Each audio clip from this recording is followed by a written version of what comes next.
Dear students, welcome है आप सभी का आपके अपने चैनल स्टडी विथ आरसी में। स्टूडेंट्स, आज की इस क्लास में हम लोग क्लास 12 के इतिहास का चैप्टर सेकंड करने वाले हैं, जिसका नाम है राजा, किसान और नगर। इसके हम लोग शॉर्ट क्वेश्चंस देखेंगे, ठीक है। तो चलिए इस क्लास को शुरू करते हैं।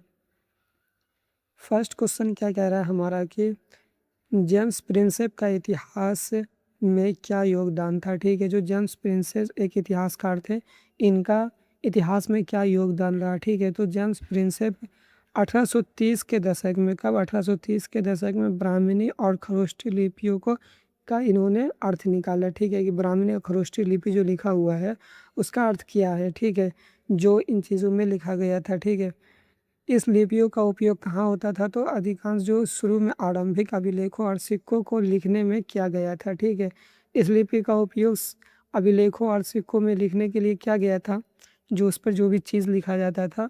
प्रिंसेप की इस गुणात्मक खोज ने प्राचीन भारतीय राजनीतिक इतिहास के अध्ययन को एक नई, बिल्कुल नई दिशा प्रदान की, ठीक है। जब उनको लोग पढ़ने लगे तो हमें इतिहास के बारे में और ज़्यादा नॉलेज मिलने लगा। चलिए नेक्स्ट क्वेश्चन देखेंगे। अगला क्वेश्चन क्या कह रहा है कि प्रियदर्शी शब्द, ठीक है, का अर्थ क्या है और इसका प्रयोग कहाँ हुआ करता था। प्रियदर्शी शब्द का अर्थ होता है मनोहर मुखाकृति वाला राजा, जो यानी दिखने में सुंदर हो, उसी के लिए प्रियदर्शी शब्द उपयोग किया गया था, ठीक है। यह अधिकांश सिक्कों के शुरुआती अभिलेखों और सिक्कों में इसी नाम का उल्लेख मिलता है, ठीक है। और ये नाम किसके लिए उपयोग किया जाता था, तो अशोक जी के लिए, ठीक, अशोक सम्राट के लिए। अगला क्वेश्चन क्या कह रहा है कि छठी सदी ईसा पूर्व को महत्वपूर्ण मोड़ क्यों मानते हैं लोग, ठीक है। छठी सदी ईसा पूर्व को महत्वपूर्ण मोड़ क्यों मानते हैं, ठीक है। इसका क्या कारण है। पहला है राजनीतिक व आर्थिक विकास। यह काल भारतीय उपमहाद्वीप में आरंभिक राज्य और प्रथम नगरों के उदय का साक्षी था, ठीक है। दूसरा है कि इस काल में लोहे को बढ़ते प्रयोग, इस काल में क्या हुआ कि लोहा का ज़्यादा प्रयोग होने लगा और सिक्कों का विकास भी हुआ, ठीक है। उसके बाद है धार्मिक और औपचारिक क्रांति, ठीक है। इसमें नवीन दार्शनिक विचारधाराओं का जन्म हुआ, ठीक है। लोग नए नए चीज़ सोचने लगे और इसी में विश्व प्रसिद्ध, जिसमें यानी बौद्ध धर्म और जैन धर्म, ठीक है, इसी काल में क्या किया था, समाज में नई दिशा डाली थी, ठीक है। चलिए नेक्स्ट क्वेश्चन पे चलेंगे। अगला क्वेश्चन क्या कह रहा है हमारा कि महाजनपद से आप क्या अभिप्राय है, ठीक है, क्या जानते हैं आप। तो प्राचीन बौद्ध और जैन धर्म में उत्तर भारत के 16 विशाल राज्यों का वर्णन मिलता है, ठीक है। 16 विशाल राज्यों का वर्णन मिलता है, ठीक है। इसमें 16 विशाल राज्यों का वर्णन मिलता है, जिन्हें महाजनपद कहा गया था, ठीक है। ये कौन से ग्रंथ में, तो बौद्ध और जैन धर्म में, ठीक है। इसके ग्रंथ में 16 विशाल राज्यों का वर्णन मिला है, जिसे ही महाजनपद कहा जाता है, ठीक है। ये छठी शताब्दी ईसा पूर्व से अस्तित्व में आए और अधिकांश महाजनपदों का राजाओं का शासन होता था, ठीक है। महाजनपदों का किसका शासन होता था, तो राजाओं का। इसमें से जो 5-6 है, जो वो क्या है, महत्वपूर्ण है, जैसे कि वज्जी, मगध, कौशल, कुरु और पांचाल और गांधार और अवंती, ये, ठीक है। 1 2 3 4 5 6 एक साथ, ये 7 जो है आपको याद रख रहे, ठीक है। इसमें से सबसे शाली और मुख्य महाजनपद कौन थे, तो वो मगध महाजनपद थे, ठीक है। इसमें भी, ठीक है, बाकी ये तो थे ही सबसे भी मजबूत, लेकिन इसमें भी जो सबसे मजबूत थे वो कौन था, तो मगध महाजनपद था, ठीक है। चलिए आगे देखते हैं। अगला क्वेश्चन क्या कह रहा है कि मगध के सबसे शक्तिशाली महाजनपद बनने का कारण क्या था, ठीक है। अभी हमने बताया कि मगध इसमें भी सबसे शक्तिशाली था, लेकिन उसके बनने का कारण क्या था। ये क्या था कि गंगा और सोन घाटियों के कारण यहाँ की खेती अच्छी उपज होती थी, ठीक है। तो यहाँ अनाज की दिक्कत नहीं होती थी, ठीक है। यहाँ लोहे की खदान भी थी, इससे लोगों को क्या मिलता था, सेना के जो भी कपड़े होते थे वो बनाए जाते थे, ठीक है। उसके बाद हाथी व सस्ती परिवहन यानी यहाँ क्या करते थे, यहाँ जो जंगल था उसमें हाथी भी थे, और इसी से वो क्या करते थे, जंग लड़ते थे, और हाथी जंग में एक टैंक का काम करता था, ठीक है। इसकी वजह से भी क्या था, वो मगध जो था वो विशाल और शक्तिशाली महाजनपद के नाम से जाने गया। अगला है कि अगर हार से आप क्या अभिप्राय है, अगर हार किस चीज़ को कहते हैं, तो ब्राह्मणों को भूमि दान, यानी अगर हार उस भूमि को कहा जाता है जो राजाओं द्वारा ब्राह्मणों को दान दिया जाता था, ठीक है। किसको दान दिया जाता था, तो ब्राह्मणों को, ठीक है। और राजकीय कार्यों व मुक्ति दान में दी गई उस आहार भूमि से ब्राह्मणों से किसी भी प्रकार का भूमि कर या अन्य कोई कर नहीं लिया जाता था, ठीक है। अगला है कि स्थानीय अधिकार ब्राह्मणों को स्थानीय से ग्रामीणों से कर एकत्रित करने और प्रशासन संचालित करने का विशेष विशेष विशेषाधिकार प्राप्त था, ठीक है। यानी कि ये लोगों से कर लेकर के किसको देते थे, राजाओं को देते थे। चलिए आगे देखते हैं। अगला क्वेश्चन क्या कह रहा है कि मौर्य साम्राज्य के 5 प्रमुख शक्तिशाली केंद्र कौन कौन से थे, ठीक है। मौर्य साम्राज्य के 5 शक्तिशाली केंद्र कौन से थे। पहला था कि पाटलिपुत्र साम्राज्य साम्राज्य की मुख्य और केंद्रीय राजधानी। दूसरा था तक्षशिला, पश्चिमोत्तर मार्ग पर स्थित राजनीतिक केंद्र था ये। उसके बाद था उज्जैनी, यानी दक्षिण पश्चिम व्यापारिक मार्ग था, इसमें ये मार्ग का एक केंद्र था, ठीक है।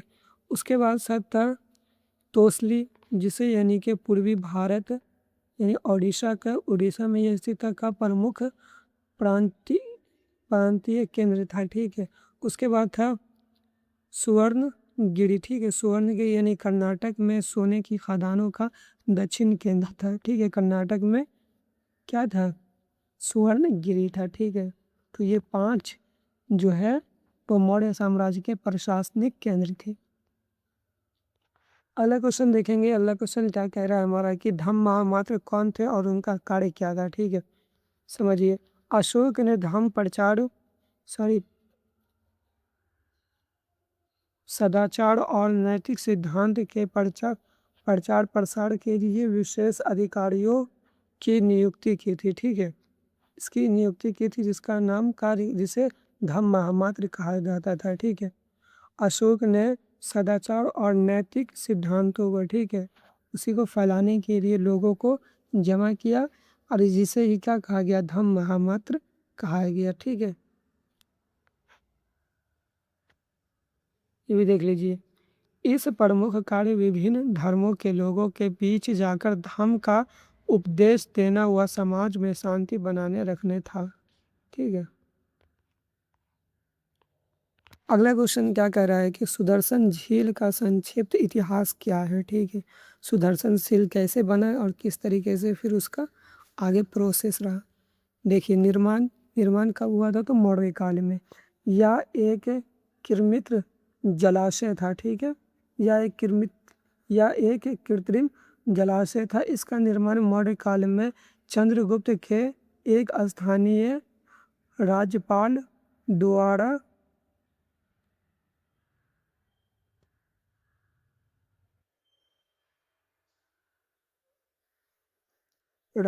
द्वारा सिंचाई के लिए करवाया गया था, ठीक है।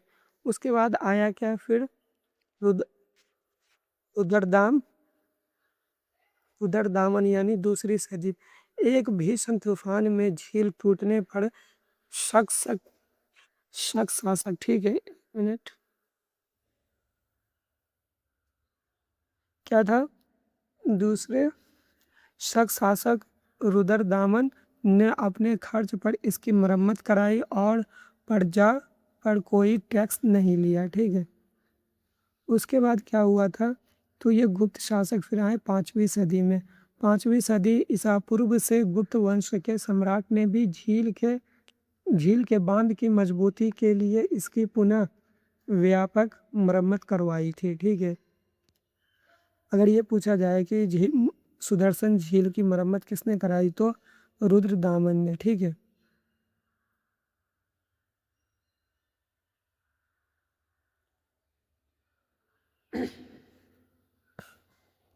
अगला क्वेश्चन क्या कह रहा है हमारा कि पर्याय प्रशस्ति की रचना किसने व किस भाषा में की थी। ठीक है, पर्याय प्रशस्ति जो कि इलाहाबाद स्तंभ अभिलेख है, उसकी रचना सम्राट समुद्रगुप्त के महान राजकवि हरिसेन ने की थी। ठीक है, इसमें किसकी चर्चा है, तो समुद्रगुप्त की चर्चा है। ठीक है, ये कौन सी भाषा में लिखी गई, तो संस्कृत भाषा में। इस प्रशस्ति से हमें सम्राट समुद्रगुप्त और सैन्य विजयों यानी राज्य विस्तार और उसके महान व्यक्तित्व के बारे में प्रमाणिक विवरण मिलता है। ठीक है, ये चीज़ याद रखना है। इसकी पर्याय प्रशस्ति के लेखक कौन हुए, तो हरिसेन। और इसमें किसकी चर्चा है, तो समुद्रगुप्त की। और ये कौन सी भाषा में है, संस्कृत भाषा में।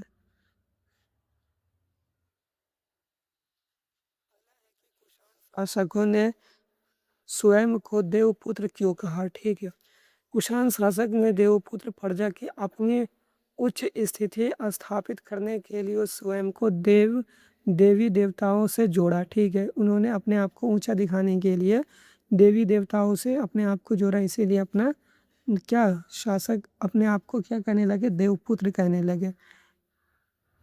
वे संभवतः उस चीनी शासकों से प्रेरित थे जो स्वयं को स्वर्णपुत्र की संज्ञा देते थे। ठीक है, वो हो सकता है कि उससे प्रेरित हो, यानी कि चीन के जो शासक होते थे जो अपने आप को स्वर्ग पुत्र के नाम से अपने आप को पहचान करवाते थे, तो हो सकता है वो उसी से प्रेरित होकर के अपने आप को देवपुत्र की उपाधि साधारण जो इसके सिक्के और विशाल देव प्रतिमाओं में स्पष्ट लिखा है दिखता है। ठीक है, इन्होंने अपने आप को क्या नाम दिया, देवपुत्र नाम दिया। और ये चीज़ सिक्काओं पर भी दिखता है जो उसके टाइम पर सिक्का थे। अगला देखिए, अगला क्वेश्चन क्या कह रहा है कि प्रभावती गुप्त कौन थी, वह भूमि दान क्यों किया। ठीक है, तो प्रभावती गुप्त सम्राट चंद्रगुप्त द्वितीय की पुत्री थी। इसका विवाह दक्कन के शक्तिशाली वाकाटक परिवार में हुआ। ठीक है, अभिलेख के अनुसार उसे भूमि दान दिया गया था जो दुर्लभ और विरल उदाहरण है। ठीक है, दुर्लभ और विरल उदाहरण है।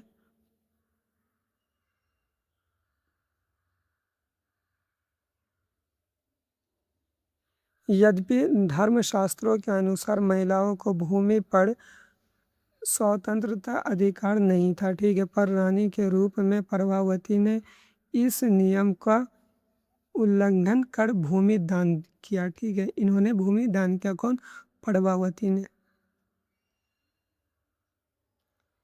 अगला क्वेश्चन क्या कह रहा है कि भारत में सबसे पहले सोने के सिक्के किसने जारी किए। ठीक है, तो कुषाण प्रथम शताब्दी ईसा पूर्व में। भारत में स्वर्ण यानी सोने के सिक्के प्रथम शताब्दी कुषाण शासकों द्वारा जारी किया गया था। ठीक है, यह रोम सम्राटों के सिक्के के समान था। ठीक,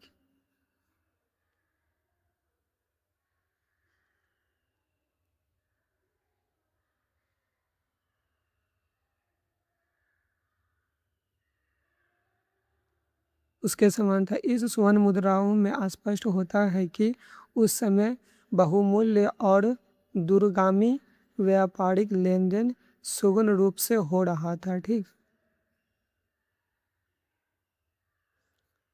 नेक्स्ट क्वेश्चन क्या कह रहा है कि आहत सिक्के क्या थे। ठीक है, आहत सिक्के किसे कहते हैं, वो क्या थे, तो छठी शताब्दी ईसा पूर्व से पहले चांदी और तांबे के सिक्के का निर्माण हुआ जिसे आहत सिक्के कहा गया। ठीक है, छठी शताब्दी ईसा पूर्व से पहले चांदी और तांबे के सिक्के का निर्माण हुआ जिसे ये आहत सिक्के कहा गया। ठीक है, इस सिक्के को धातु के सपाट टुकड़े पर विभिन्न प्रतीकों जैसे कि वृक्ष, पर्वत, पशु और छेनी से आहत करके बनाया जाता था, इसीलिए इसका क्या क्या कहा गया, तो आहत सिक्के कहा गया। ये देख सकते हैं आप लोग यहाँ पे ये डायग्राम में ये सब एक सिक्के का ही इमेज सब लगा हुआ है। ठीक है,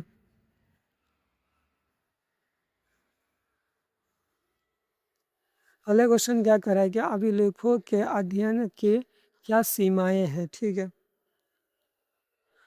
अक्षरों का धुंधलापन, ठीक है, यानी तकनीकी सीमा। कई अभिलेखों में अक्षर बहुत हल्के और बारीक खुद होते हैं, जिसे पढ़ पाना अर्थ निकालना जटिल होता है। ठीक, अगला है कि क्षतिग्रस्त होना। समय के साथ कई अभिलेख टूट जाते हैं या हवा पानी के प्रभाव से अक्षर घिसकर लुप्त हो जाते हैं, मतलब मिट जाते हैं। ठीक है, आम लोग की उपेक्षा। अभिलेख केवल एक बड़े राजाओं के आदेश और उपलब्धियों को दर्शाते हैं। इनमें आम इनमें आम जन के सुख दुख व दैनिक खेती का उल्लेख नहीं मिलता। ठीक है, अभिलेखों में सिर्फ क्या होते हैं, तो राजाओं की ही बात होती है।